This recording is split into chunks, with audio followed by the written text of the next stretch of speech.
Hello everybody and welcome to our next Flip Learning for the AGS Inspire sessions.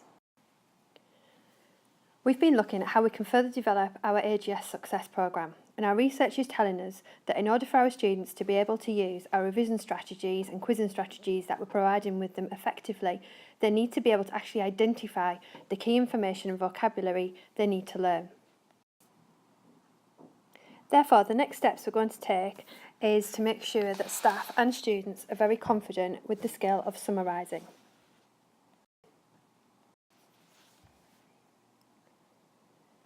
We all know that we now live in a society where we are relentlessly bombarded with information, be it through the form of Facebook, Twitter, TV, newspapers, magazines, internet, books, whatever form it may be. Our students are receiving more information than ever.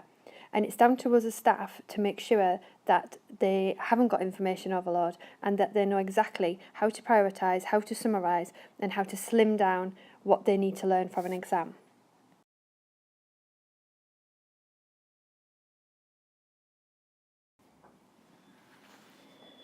"30 years ago, Alvin Toffler, who was an American writer and futurist, spoke a lot and wrote a lot about the effects that the communication age and information age would actually have on culture and the brain. In his works, he talks about the human brain having finite limits and that we can't just go on and on absorbing information. He stated that if we become oversaturated with information, we can't actually think or reason as effectively. He also pointed out that it becomes absolutely impossible to make decisions and actually a kind of block comes up and we're incapable of doing anything as effectively as before.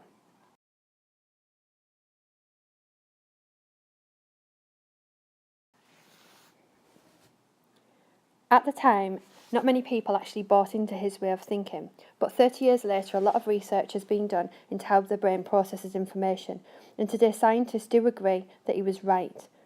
They go on to say, further to say, that information overload can actually cause a stress build-up, and if this happens, then a hormone is released, a stress hormone, and that actually prevents the absorption of the content we're exposed to. So therefore, if we're going to expose a child to lots or too much information, they're not going to be able to absorb it. They're going to go into panic mode, there's going to be a block, and they're not actually going to take anything in. So we really need to think as teachers how we can prevent that from happening. This is where summarising comes in, and that's why it's really important that we as staff know how to do this effectively, but more importantly, that we can train our students to do it for themselves. This isn't only going to help them with their revision and the quality of their revision notes, first of all, but it's also a lifelong skill. So here are some reasons why we should summarise.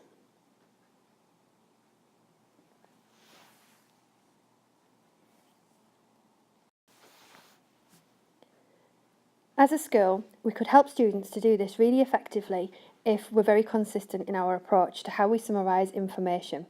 And that's why we're suggesting that we all use the 5 R's. Step 1 in effective summarising would be to reduce and reject some of the information that we read.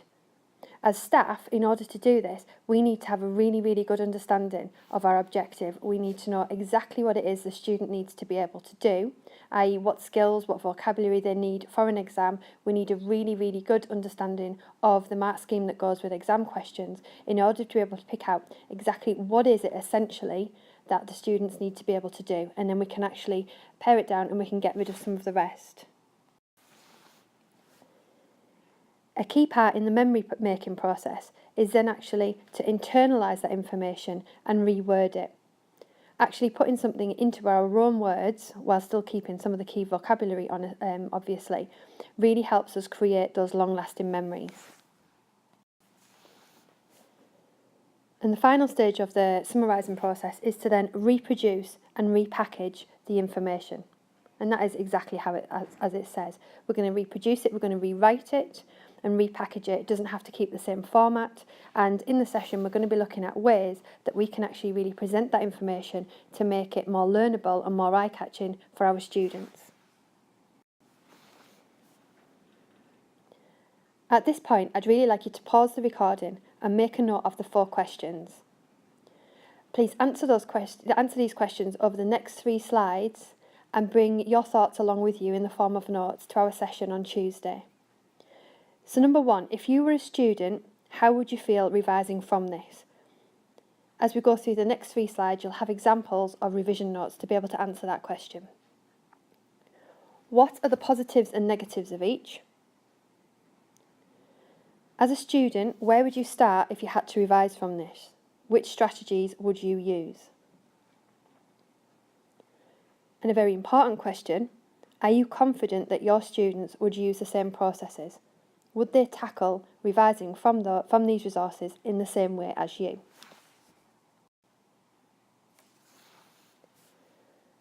So this is a page from an English revision guide. If you could pause the screencast at this point and actually answer the 4 questions, have a good look at it and answer the 4 questions with your thoughts. This is a page from a computing revision guide. Again, please pause the screencast and note down your thoughts in relation to the 4 questions asked previously. And finally, a page from a science revision guide. Again, just stop the recording, have a good look, and note down your thoughts.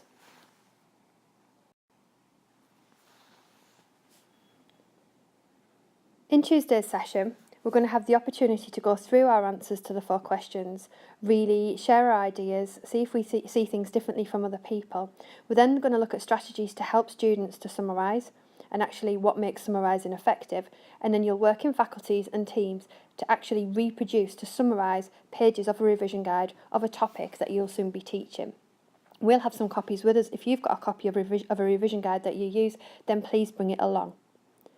Finally, we're going to end with a big question.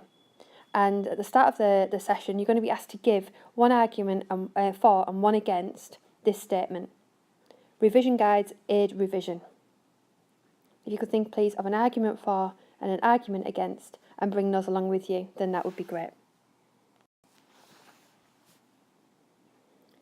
Just to finish with, a really interesting quote that made me think. Looking forward to seeing you on Tuesday. Please bring along your notes and your ideas, and we'll work together to look at how we can best summarise for our students. Thank you.